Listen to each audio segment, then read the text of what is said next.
Freine! Freine! Freine, putain de caisse de merde! Cet homme vient d'un monde où la police employait d'autres méthodes pour faire respecter la loi. Je ne suis pas sûr qu'il soit très différent de Simon Phoenix. Messieurs, je vous remercie beaucoup, mais on n'a plus besoin de vos services maintenant. Simon Phoenix est un criminel comme on n'en voit plus. Il nous faut un flic comme on n'en voit plus. Un dingue pour arrêter un autre dingue.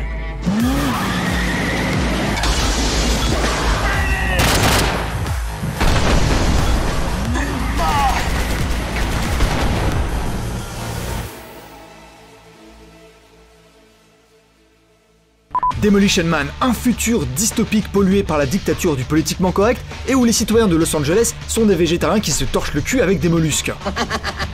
Le film est également une satire cultissime qui aurait prédit de nombreuses choses sur notre présent. En plus d'être une comédie d'action culte avec une punchline à la minute, le film expose une histoire bien plus intelligente que sa mise en scène laisse transparaître. Soyons enculés. On va entrer dans les secrets de tournage de Demolition Man et analyser ses propos qui sont toujours d'une actualité désarmante. Donc prenez-vous un bon rat de burger et une réserve de PQ parce qu'aujourd'hui on va parler de Demolition Man. Demolition Man commence en 1996 dans un Los Angeles rongé par une criminalité élevée et une police aux méthodes extrêmes. Donc jusque-là, pas tout à fait de la fiction. Nous suivons l'histoire de John Spartan, un flic super bourrin qui combat le crime à grands coups de savate et dont l'élégance du phrasé ferait jalouser les plus grands poètes. Pourquoi pas une laisse dans le cul, c'était plus simple? Celui-ci se retrouve condamné à purger une peine de 70 ans de prison pour homicide par imprudence. Sa dernière intervention non protocolaire aurait causé la mort de plusieurs otages détenus par Simon Phoenix. Ou Simon Penis dans la version originale. Un trafiquant de drogue extrêmement dangereux qui est plus ou moins la version punk du Joker. Les deux bourrins seront donc cryogénisés pour purger leur peine de prison. Pendant leur séjour au frigo, leurs cerveaux suivront un programme de réinsertion dans la vie civile pour le jour où ils sortiront. La suite du récit se passe en 2032 dans la mégaplex de San Angeles, une méga métropole qui englobe Los Angeles, San Diego et Santa Barbara. Une ville ultra moderne, propre et où les citoyens vivent dans une paix étrange dans une société sans danger et surtout sans crime. C'est dans ce monde que Simon Phoenix va se réveiller prématurément et être libéré de prison pour des raisons obscures. Son programme de réinsertion a fait de lui un maître des arts martiaux, un expert en guérilla urbaine, en hacking et en maniement d'explosifs. Bien évidemment, il va utiliser ses nouvelles compétences pour répandre le chaos en ville et les vidéos tutoriels d'arrestation de la police ne suffiront pas à remettre Phoenix derrière les barreaux. Si un jour vous vous retrouvez face à un terroriste, méfiez-vous. La police de San Angeles va donc faire appel à John Spartan pour arrêter son rival. Il est sorti de la glace et tel un homme de Néandertal, il va se retrouver dans un futur sophistiqué où les commodités de son époque sont considérées comme primitives. Fumer vous fait du mal. Il a été estimé que tout ce qui nous fait du mal est mauvais. Donc interdit. Alcool, caféine, viande, sport de contact, mots grossiers, chocolat, essence, jouets non éducatifs, nourriture épicée. L'avortement aussi est interdit, de même que la grossesse si vous n'avez pas d'autorisation. Ouais, en gros, tous les trucs marrants à faire sont interdits, hein. Boire, manger, baiser, se battre, manger des chocolatines. On dit pain au chocolat. Non, la con de toi, c'est ça un pain au chocolat. Et où t'as réussi à trouver du chocolat d'abord ? Dégueulasse! Demolition Man, c'est donc l'histoire de deux grosses brutes qui s'affrontent dans un monde de bisounours et qui vont engendrer un chaos terrible dans une société aseptisée, tel le joueur du grenier dans un contenu adapté pour enfants sur YouTube. Le tout sur fond de satire sur les dérives du libertarianisme et du politiquement correct. Au fil des décennies, Demolition Man s'est forgé la réputation d'un film dont les prédictions se sont avérées vraies. Les voitures électriques avec pilotage automatique, l'utilisation d'ordinateurs pour améliorer son estime de soi, les visioconférences, les divertissements courte durée, les vidéos verticales, les téléphones portables avec accès à internet, les tablettes, les ordinateurs contrôlés par commande vocale, la monnaie dématérialisée, la régulation de la nourriture, les lois contre le tabagisme, restriction du port d'armes, la guerre des franchises, la carrière politique de Schwarzenegger, l'emprisonnement de Wesley Snipes, la sanction de langage inapproprié et pour finir la distanciation sociale et les craintes de transmission de germes. Comme on le disait dans notre vidéo sur les Fils de l'Homme qui est également considéré pour ses nombreuses prédictions, celle-ci était déjà basée à l'époque sur des événements qui avaient déjà réellement eu lieu et des idées déjà évoquées depuis bien avant ce film. Par exemple, l'introduction du film dans ce qui était le futur proche de Los Angeles s'inspirait fortement des événements qui avaient eu lieu quelques mois avant le début de la production, le 29 avril 1992. Sachant que Los Angeles avait déjà été le terrain de soulèvements violents dans les années 60, il n'est pas étonnant qu'on voit en Demolition Man un certain caractère prémonitoire lorsque de nouvelles émeutes ont lieu en 2020. Quant aux technologies annoncées, celles-ci l'étaient déjà dans des films bien plus vieux, suscitant un intérêt pratique à développer ces nouvelles fonctionnalités. Par exemple, la visioconférence était déjà explorée dans 2001 l'Odyssée de l'espace, mais encore avant dans Metropolis. Aujourd'hui, Demolition Man fait partie de ces plaisirs assumés et reconnus pour leurs propos bien plus sérieux que leur traitement ne le laisse penser. Pourtant, malgré un très bon accueil critique, le film ne rencontre pas la rentabilité visée par les producteurs et se conclura par un procès entre Stallone et la Warner Bros. Revenons au tout début. Le résultat final de Demolition Man est assez loin de ce qui était prévu dans le scénario d'origine. Il a volontairement été réécrit sous forme de satire et a été à l'initiative du producteur exécutif Joel Silver. Et pour une fois, on dira pas que les producteurs ont gâché le film. La première version du scénario de Demolition Man a été écrite par Peter Lenkov. Après avoir eu une idée alors qu'il écoutait la chanson Demolition Man de Sting, Peter se lance dans l'écriture d'un de ses premiers scénarios, inspiré par les émissions télévisées sur les interventions de police comme Cops. Peter Lenkov s'inspire également des théories qui circulaient comme quoi Walt Disney avait été cryogénisé, ainsi que du film L'Arme Fatale produit par Silver Pictures. Les productions de Silver Pictures sont connues pour avoir produit des films bien bourrés en testostérone comme Commando, Les Premiers Predators, Die Hard et surtout L'Arme Fatale dont on retrouvera le poster dans le bureau de Lenina Huxley. Il présente alors le scénario à Joel Silver, un des producteurs de la Warner. Un des exécutifs de la société de production trouve le concept de policier frigorifié confus, mais avec un grand potentiel. Plusieurs scénaristes travaillent parallèlement sur des versions différentes du script. Et là, c'est un peu le bordel.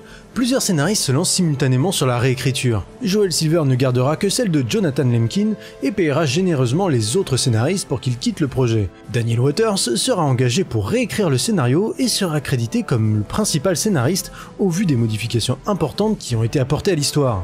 Avant de devenir une satire, l'ancienne version de Demolition Man était beaucoup plus sombre. Waters intégrera de l'humour comme pour l'histoire des 3 coquillages, inspiré par un collègue scénariste lorsqu'il était aux toilettes. Et Fred Decker apportera quelques modifications et écrira notamment toute la scène d'introduction dans le Los Angeles de 1996 qui, comme on le disait plus tôt, s'inspirait des récentes émeutes à Los Angeles. Il ne sera pas crédité, ainsi que pour Jonathan Lemkin en raison du règlement de la WGA, la guilde des scénaristes d'Amérique.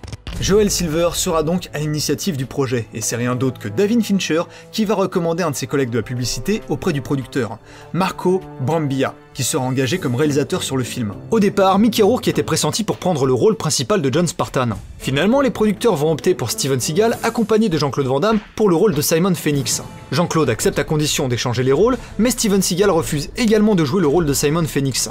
C'est donc Sylvester Stallone qui prendra le rôle de John Spartan. Et à ce moment-là, on peut pas vraiment dire que Stallone est le vent en poupe. Les meilleurs films qu'il a fait sont déjà derrière lui, et les derniers qu'il a sortis ont été des échecs commerciaux ou critiques. Demolition Man sera donc l'occasion pour lui d'exploiter son image de héros viril et bourru, et il ne tardera pas à s'approprier une partie de la production. Pour l'antagoniste, Stallone propose à Jackie Chan de jouer le rôle de Simon Phoenix. Étant très fan de sa carrière, Stallone souhaitait partager l'écran avec lui. Mais Jackie Chan refusera également. Selon AMC, il aurait refusé pour conserver son image de héros auprès de son audience et de ses fans. La production va donc s'orienter vers une valeur montante, Wesley Snipes. Celui-ci s'est fait repérer dans Jungle Fever de Spike Lee. C'est donc lui qui sera démarché pour le rôle de Simon Phoenix. Et Snipes refusera également le rôle. Décidément, personne ne veut de ce putain de rôle. Chroniqueur, vous avez une amende d'un crédit pour infraction au code de morale. Mais qui a installé ce truc ? Marco Brambilla et Joel Silver vont donc se rendre directement sur le tournage du film Rising Sun pour tenter de convaincre Wesley Snipes. Finalement, Wesley Snipes est convaincu par un discours passionné du réalisateur et accepte le rôle. Brambilla dira de lui qu'il improvisait la plupart de ses scènes, mais qu'il est toujours resté professionnel et savait mettre son ego de côté malgré la rivalité qui impliquait son rôle face à Stallone. Il faut savoir que Snipes est ceinture noire de karaté, d'aïkido et qu'il a pratiqué le jiu-jitsu brésilien, le kickboxing et le kung-fu. Il tenait à faire la plupart de ses cascades lui-même, ce qui était inutile puisqu'il devait contractuellement être doublé par des cascadeurs attitrés pendant ses scènes. On raconte également que ses mouvements étaient tellement rapides pour les 24 images par seconde de la pellicule des caméras Panaflex qu'on lui aurait demandé de ralentir ses mouvements pour qu'ils soient perceptibles. D'ailleurs, le gars qui l'envoie venriguer dans cette scène, c'est Craig Schaeffer, un des producteurs exécutifs du film. Salut Craig. Quant aux autres personnages, à l'origine Lenina Huxley, en référence à Aldous Huxley, devait être interprétée par Laurie Petty. Elle sera renvoyée après 2 jours de tournage à cause de ses différends artistiques avec Stallone. C'est finalement Sandra Bullock, encore au début de sa carrière, qui la remplacera. Malgré quelques désaccords avec Stallone, Sandra Bullock et lui ont développé une relation très amicale, après quelques parties de golf nocturnes. Parce qu'il y a que quand on s'appelle Sylvester Stallone qu'on peut se permettre de réveiller Sandra Bullock en pleine nuit pour aller tirer quelques trous. Pour le reste du casting, on retrouve Nigel Hawthorne dans le rôle du Dr Cocteau, celui qui est à la tête du nouveau système de San Angeles. Apparemment, l'acteur ne s'entendait pas avec les deux têtes d'affiche du film. Dennis Leary, un humoriste américain, sera casté pour le rôle d'Edgar Friendly, le meneur des parias qui vivent dans les bas-fonds de San Angeles. Initialement, Edgar Friendly devait s'appeler Thomas Paine, en référence au personnage historique qui a joué un rôle important durant la Révolution américaine. Finalement, le rôle a été réécrit pour correspondre au tempérament enflammé de l'acteur. Celui-ci aurait décrit Stallone et Snipes comme des animaux et aurait décrit le film Demolition Man comme un énorme tas de merde. Enfin, dans des rôles plus tertiaires, on retrouve Benjamin Bratt, Glenn Shadix, Jesse Ventura, que beaucoup ont confondu avec le catcheur Bill Goldberg, et même Jack Black qui fait un figurant. Le tournage commence en février 1993 et a lieu dans différentes villes selon les points d'intérêt, notamment le Kentucky, Louisville et différents endroits de Californie. La plupart des véhicules du film étaient des véhicules à concept fournis par General Motors, notamment l'Ultralight, aka la putain de caisse de merde, qui n'existait qu'en un exemplaire et qui a été produit en 11 exemplaires supplémentaires pour servir de véhicule de police ou civil. La fabrication des 11 autres véhicules aurait coûté 2 millions de dollars et General Motors aurait prêté des véhicules d'une valeur totale de 69 millions de dollars. Donc tout ce casting avec ses destinations et ses véhicules, ça coûte du pognon. Selon le LA Times, les 72 jours de tournage prévus se sont transformés en 5 mois de tournage, prenant fin en juillet 1993. Et le budget estimé entre 45 et 50 millions de dollars s'est élevé à 100 millions de dollars. Et après les projections test, il en est ressorti plusieurs problèmes. Déjà, Warner Bros n'aimait pas trop la première version de 2 heures de Demolition Man. Ensuite, le public test a été très dérangé par l'existence de la fille de John Spartan. Attends, y a pas de fille John Spartan? Et bah, dans les premières versions de montage, il en avait bien une. C'est d'ailleurs elle qu'on voit dans cet extrait. Comment justifiez-vous la destruction d'un supermarché de 7 millions de dollars pour sauver une fillette dont la rançon n'est que de 25 000 dollars? Va te faire foutre, toi! J'avais une fille. Qu'est-ce que vous allez m'apprendre sur elle? Le problème, c'est que le public pensait que Lenina Huxley révélerait être la fille de John Spartan. Sauf que, comme ils ont la scène de sexe ensemble, ça rend cette possibilité extrêmement gênante. Warner Bros fera donc appel au monteur Stuart Baird, qui était déjà intervenu pour rectifier le montage du film Tango et Cash avec Stallone. Les traces de l'existence de sa fille ont donc été supprimées au montage. Et il ne reste de ce personnage que cette scène où notre héros protège une inconnue dans la ville souterraine. Et elle réapparaît à la toute fin du film, juste derrière Edgar Friendly. D'autres lignes de texte ont été supprimées et la scène de combat finale a été drastiquement raccourcie. Phoenix devait initialement tuer Zachary Lambs, l'ancien partenaire de John Spartan incarné par Bill Cobbs. Et il devait normalement y avoir une scène de combat entre Stallone et Jesse Ventura qui a également été coupée au montage. Il existe deux versions de montage du film, la version américaine et la version européenne. Dans la version définitive, la marque Taco Bell est la fameuse enseigne qui a gagné la guerre des franchises pour devenir le restaurant de luxe dans lequel Spartan et Huxley sont invités. Taco Bell n'étant pas très connu en dehors du territoire américain, il a été remplacé par Pizza Hut et tous les logos de la marque ont été remplacés en post-production pour convenir au public européen. Enfin, vous vous souvenez que Peter Lemkoff s'était inspiré de la musique Demolition Man de Sting pour écrire le scénario de ce film? Eh bien, Sting et Grace Jones ont repris le titre de 1981 dans une nouvelle version pour le générique de fin du film. La boucle est bouclée. Parlons donc de la réception du film. À sa sortie, Demolition Man reçoit un bon accueil critique, malgré un box-office moyennement convaincant pour les producteurs. Avec 160 millions de dollars de recettes pour les 100 millions investis, le projet s'avère peu rentable aux yeux de la production. Mais celle-ci aurait été satisfaite si le projet n'avait pas dépassé les 50 millions prévus à l'origine. Malgré la critique positive, Stallone a été hautement critiqué pour son jeu d'acteur trop sérieux pour une comédie et trop similaire à tous ses autres rôles passés. Je trouve justement que Stallone était parfait pour ce rôle, précisément parce qu'il était connu pour son image de héros de film d'action d'une autre époque. Le rôle d'un homme des cavernes transporté dans un monde de citadins puritains lui va comme un gant. Finalement, là où les autres acteurs jouent exactement comme s'ils étaient dans une comédie, je trouve que paradoxalement son interprétation rehausse le propos du film. C'est d'ailleurs aussi ce qui permet d'accentuer le contraste entre John Spartan et les autres personnages du film. Que quelqu'un me refoute au frigo. Donc même s'il est pas très doué pour jouer des rôles différents, on peut quand même lui accorder qu'il est capable de faire preuve d'autodérision. En 2017, Stallone et sa société de production Rogue Marble se retournent contre Warner Bros, estimant que le studio a intentionnellement caché des profits pour quelques films tournés avec eux, dont Demolition Man. Son contrat stipulait qu'il avait droit à 15% des recettes en salle jusqu'à 125 millions, puis 20% au-delà des 200 millions. Warner a tenté d'apaiser l'acteur en lui envoyant un chèque de 2,8 millions de dollars, mais l'acteur exigera une juste compensation financière, estimant que ses revenus devaient aller bien au-delà de cette somme. L'affaire sera réglée à l'amiable en 2019. Au fil du temps, Demolition Man obtiendra le statut de film culte. Daniel Waters et Joel Silver auraient apparemment discuté d'une potentielle suite sur la fille de Spartan, coupée au montage. Évidemment, cette idée n'a pas vu le jour, mais Stallone confirme lors d'une série de vidéos faites pendant le confinement qu'une suite de Demolition Man serait en préparation. Aucune autre information extérieure n'est venue confirmer cette annonce non officielle.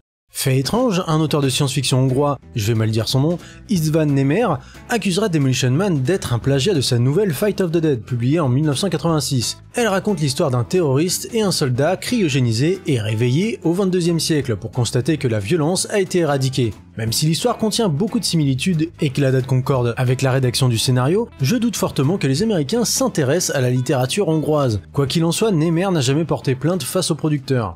Pour l'analyse du film, nous devons parler des révélations majeures de l'histoire ainsi que la fin. Donc déjà, spoiler. Comme c'est un sujet assez délicat, sachez que l'analyse de l'environnement politique de cet univers de fiction ne représente pas les opinions du reporter ni les miennes. Et elle ne vise pas à critiquer ou promouvoir quelconque mouvement politique. Donc, paix et amour en commentaire s'il vous plaît. Donc on fait confiance à votre ouverture d'esprit et votre compréhension pour ne pas tenir de propos violents dans les commentaires. Ça reviendrait à s'engueuler pour savoir si le Mont-Saint-Michel est normand ou breton. Exactement. Même si un jour le monde finira bien par reconnaître qu'il est breton. Tu es un terroriste et un menteur. C'est géographique. Pour faire une analyse complète du conflit idéologique qui oppose les personnages du film, nous devons voir comment le Dr Cocteau a monté cette fausse utopie, pourquoi Simon Phoenix est important dans la remise en question de ce système, pourquoi Edgar Friendly n'est pas le gentil dans cette histoire, et pourquoi John Spartan n'est pas le véritable héros de cette histoire. San Angeles est en apparence une utopie. Il n'y a plus de crimes, la vie y est saine, et les citadins y ont l'air heureux. Parfois un peu ennuyés, mais heureux. Au départ, on pourrait se dire que ce monde est plutôt confortable. Et aux yeux de John Spartan, la société de San Angeles est devenue un environnement de restrictions stupides, interdisant des plaisirs propres à son époque comme la consommation de cigarettes, de viande, de carburant, de pratiques de sexe, etc. Seulement, est-il légitime à critiquer ce nouvel environnement et ses coutumes selon les critères de son époque qui étaient également critiquables ? En fait, oui. Le Dr Cocteau est une grande figure à la tête de ce nouveau système. Il serait une sorte d'innovateur dont les technologies ont permis d'améliorer le quotidien des citoyens de Los Angeles. On ignore précisément ce qu'il a fait pour en arriver à sa position actuelle. Mais ce qui est sûr, c'est qu'il est le fondateur de la cryoprison où était enfermé John Spartan, et qu'il a inventé la puce qui permet de traquer et d'anticiper les déplacements de tous les citoyens de San Angeles. On ne voit pas forcément comment ça fonctionne, mais on peut imaginer un truc dans le genre de pré-crime dans Minority Report. Ce truc fasciste me donne envie de vomir. Le Dr Cocteau est donc un technocrate. Sa technologie lui confère un pouvoir sur la population car elle en est dépendante. Les gens se fient à des ordinateurs pour prendre des décisions, pour réguler la criminalité, cadrer artificiellement les naissances ou accroître leur estime de soi. Par exemple, lorsque Phoenix échappe au radar de la police, car celui-ci n'a pas de biopuce, le capitaine Hurl décide d'attendre que Phoenix commette de nouveau un meurtre pour pouvoir le repérer. Ce qui est extrêmement irresponsable et loin des véritables méthodes de la police. J'espère. Comme les autres citoyens de San Angeles, la police est fragilisée par son conditionnement basé sur les technologies de Cocteau plutôt que sur du bon sens. Les rapports humains ne sont plus physiques mais virtuels, les gestes virilistes sont perçus comme des actes bestiaux ou de l'insécurité refoulée, ils communiquent de façon formelle, évitant tout emploi de mots brusques, et le langage vulgaire est sanctionné par un code de moralité du langage établi pour protéger les citoyens des propos offensants. En soi, le problème de ces règlements ne sont pas dus au fait qu'ils visent à protéger la sensibilité d'autrui, mais bien au fait que Cocteau utilise ces règlements pour soumettre les citoyens de San Angeles à son contrôle pour pérenniser son statut. Seulement, il n'aurait jamais accédé à la gouvernance de la ville sans raison. Le changement drastique qu'a connu Los Angeles en 40 ans et la baisse de criminalité s'est fait grâce à sa technologie. Donc son efficacité justifie son autorité. Et le progrès technologique sera un levier pour orchestrer sa vision du progrès idéologique. Pour parvenir à ses fins, il n'hésitera pas à user de manipulation pour obtenir ce qu'il souhaite, un contrôle total sur le corps et l'esprit de ses sujets. Même si on est non individualiste, si on s'intéresse à la société, mais quelle est la valeur d'une société composée d'individus nuls? Une société stable, mais complètement inintéressante et sans valeur. Après tout, les valeurs sont nécessairement dans l'individu. Le film est tout à fait comparable au meilleur des mondes d'Aldous Huxley, 600 ans après notre Ford parce que Jésus c'est has-been. Les rapports naturels sont interdits, il y a des sauvages qui ont choisi de rejeter le monde moderne, les besoins collectifs ont pris le pas sur les libertés individuelles, et le pouvoir en place possède un contrôle total sur la vie de ses citoyens. Pour reprendre la préface du livre, une population d'esclaves qu'il serait inutile de contraindre, parce qu'ils auront l'amour de leur servitude. Les divertissements sont courts, intenses et surtout facilement renouvelables, comme pourrait le faire Ford avec ses automobiles ou comme nous avec nos vidéos. Pour reprendre le comparatif d'Huxley avec la télévision, une anesthésie de la conscience dans le monde du divertissement. Tout ça pour maintenir l'autorité de ce gouvernement, celui-ci ne doit pas être remis en question. Donc les divertissements visent à distraire sans faire réfléchir, afin d'éviter les courants de pensée subversifs, comme ça pourrait être le cas dans Fahrenheit 451, où les livres sont prohibés, ou 1984, où les opposants au parti sont éliminés. Tout comme le meilleur des mondes, San Angeles n'est pas une utopie. C'est une contre-utopie, une dystopie, une anti-utopie. À ce stade, c'est une question de point de vue et de définition. Le fait est que ce n'est pas une véritable utopie, car tout le monde n'est pas naturellement heureux, libre ou égal. La technologie du Dr Cocteau montre cependant des limites face aux personnalités subversives comme Edgar Friendly, qui conspire sous la surface pour mettre fin à son autorité. Et dans un système aussi bureaucratique et strict que celui de Cocteau, Edgar Friendly représente un élément qu'il ne peut qu'analyser. Le plan sociétal de Cocteau ne sera complet que lorsqu'il aura totalement éradiqué Friendly, ainsi que ce qu'il représente, la liberté. Pourtant, Edgar Friendly n'est pas véritablement le gentil de cette histoire. Le film oppose clairement deux visions de l'idéal. Si Cocteau incarne la vision d'un ordre strict, égalitaire et sécuritaire, Edgar Friendly incarne la liberté individuelle et l'anarchie.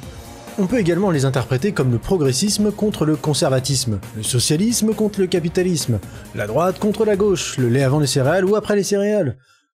Non. Le lait, c'est après les céréales, point barre. Aux yeux de John Spartan et du spectateur, Edgar Friendly n'est pas un antagoniste. Il souhaite permettre aux rebuts de se nourrir, ses motivations sont moins égoïstes que celles de Cocteau, et il défend même une vision du monde approuvée par le héros. Mais il n'est pas nécessairement tout blanc dans cette histoire. Même si ses motivations peuvent paraître justes, il refuse de se plier aux règles de Cocteau et aux règles de manière générale. Il veut pouvoir faire tout ce qui lui plaît, même si ça le détruit, et même si ça ne respecte pas les convenances des gens de la surface. Edgar Friendly ne fait rien de vraiment condamnable au cours du film, car comme John Spartan, il ne respecte pas les règles pour faire appliquer une vision de la justice qui implique de contourner un règlement censé protéger les autres. Sans respect des règles, il n'y a que la morale de chacun qui permettra d'éviter le chaos, et le monde des rebuts est loin d'être idéal. Les gens y sont libres, mais ils meurent de faim, vivent dans des conditions précaires, et certains d'entre eux auront beaucoup moins de scrupules à faire passer leurs intérêts personnels avant la vie des autres. Et c'est une personne de cette trempe que Cocteau va envoyer pour se débarrasser de Friendly. Une personne qui aura le même attrait pour la liberté, mais qui ne connaîtra pas de limites morales, et qui exploitera les failles de son idéal contre lui-même. Simon Phoenix. Phoenix est un instrument et un symbole. Pendant son incarcération, Phoenix est reconditionné intellectuellement pour avoir de nouvelles habilités destructrices et sera prédisposé à ne pas pouvoir assassiner Cocteau. Ce qui laisse comprendre que celui-ci avait prémédité son plan d'utiliser Phoenix bien longtemps avant l'époque à laquelle se passe l'histoire, ce qui est également représentatif des méthodes du technocrate pour sauvegarder sa vision du monde où il pourrait garder le contrôle sur strictement toute sa population. Les scènes qui mettent en commun Cocteau et Phoenix sont très intéressantes, car si Edgar Friendly représente une opposition sur tous les plans, Phoenix a quelque chose en commun avec le Dr Cocteau qui fait de lui quelqu'un de bien plus dangereux. Il n'agit que pour lui-même. Deux hommes prêts à piétiner le monde pour favoriser leur propre dessein. Cocteau pour le contrôle et Phoenix pour le chaos. Simon Phoenix représente strictement tout ce pourquoi les règles de tout temps ont été mises en place. Le danger à l'état pur. Et Phoenix est complètement imperméable à toutes les lois. Il est à la fois la personne ciblée par ces règles et celle qui les transgresse. L'erreur de la police de Los Angeles est de croire que comme un citoyen lambda, Simon se soumettra à leur autorité. Sauf que Simon ne joue pas selon les règles, il joue à son propre jeu. Et c'est bien ça qu'incarne Simon, la liberté défendue par Edgar Friendly et John Spartan poussée à son extrême au-delà des limites morales. Quand quelqu'un comme Simon souhaite vraiment faire le mal, consciemment ou non, il ne se laissera pas arrêter par un règlement pour faire ce qui lui chante.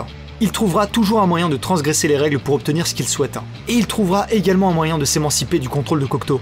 Cocteau a échoué à contrôler Phoenix, car contrairement à ses sujets, Simon n'est pas assez naïf ou motivé par des idéaux bienveillants pour se laisser manipuler. Son désir de destruction est bien supérieur au désir de contrôle de son manipulateur. C'était à moitié une blague quand on disait que Simon Phoenix était la version punk du Joker. Tous les actes de destruction de John Spartan sont en réponse aux actes terroristes de Simon, qui est le véritable fauteur de troubles. Et en tuant le docteur, Simon a mis fin au déséquilibre imposé par sa tyrannie. Cet antagoniste prend un véritable plaisir à semer le chaos autour de lui et ne connaît aucune barrière morale pour faire ce qu'il aime vraiment, détruire. Ce que je pense, c'est que c'est Simon Phoenix, le véritable Demolition Man.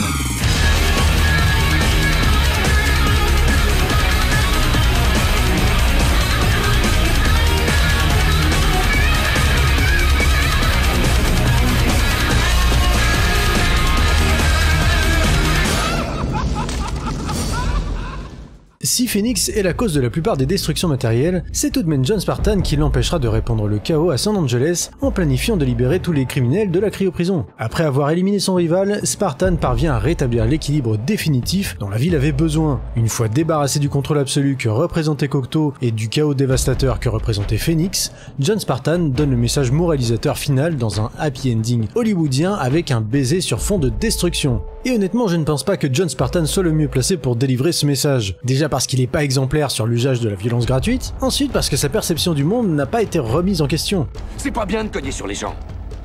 Enfin, des fois si, mais pas quand c'est les pauvres types qui cherchent à manger. Ces méthodes brutales ont toujours été plus efficaces que celles de la police, et qui n'a pas de prise de conscience car son comportement est toujours validé par le film. C'est vraiment flagrant lorsque Phoenix lui dit que les otages du début du film étaient déjà morts avant son arrivée. Alors quoi, ça justifie qu'il ait foncé dans le tas sans réfléchir en sachant pertinemment qu'il mettait des vies en danger? Pas du tout. Mais pour le film, si. Il a passé tout le film à subir le système mis en place par Cocteau et à désobéir au capitaine Earl. Je trouve ça donc peu probable qu'il défende les bienfaits du système mis en place par Cocteau face à Edgar Friendly. Donc en gros, c'est un peu comme si John Spartan avait par exemple l'habitude de mettre l'eau sur sa brosse à dents avant de mettre le dentifrice, et que d'un coup il décidait qu'il fallait pas le mettre avant ou après, mais trouver un juste milieu entre les deux, ce qui n'a pas vraiment de sens. En fait, tu le fais exprès. Non mais c'est vrai, tu peux pas mettre l'eau sur le dentifrice une fois qu'il est mis sur la brosse à dents, c'est dégueulasse. La noisette elle tombe dans le lavabo, après ça dégueulasse tout. Mais d'où t'as du dentifrice, toi?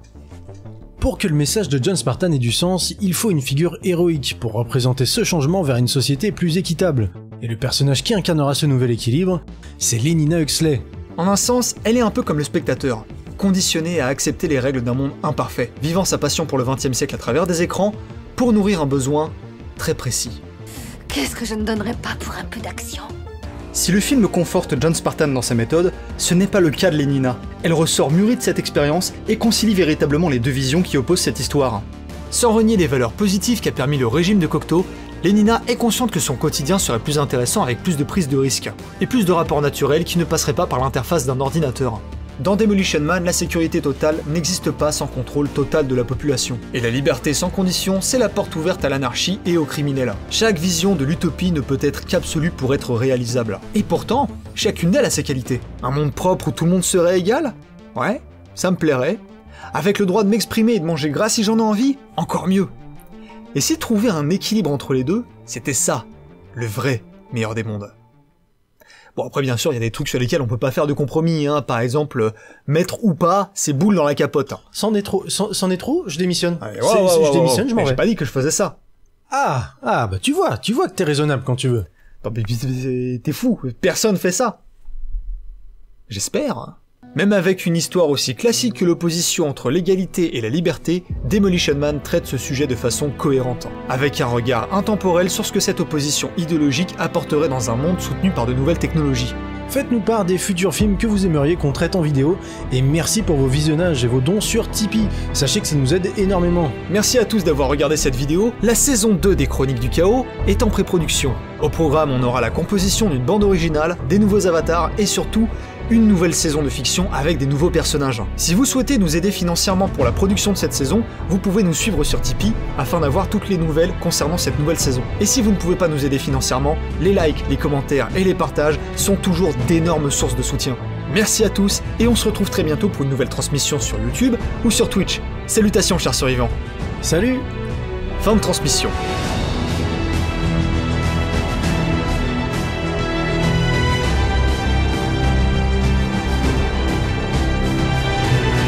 Décidément, personne ne veut de ce putain de rôle.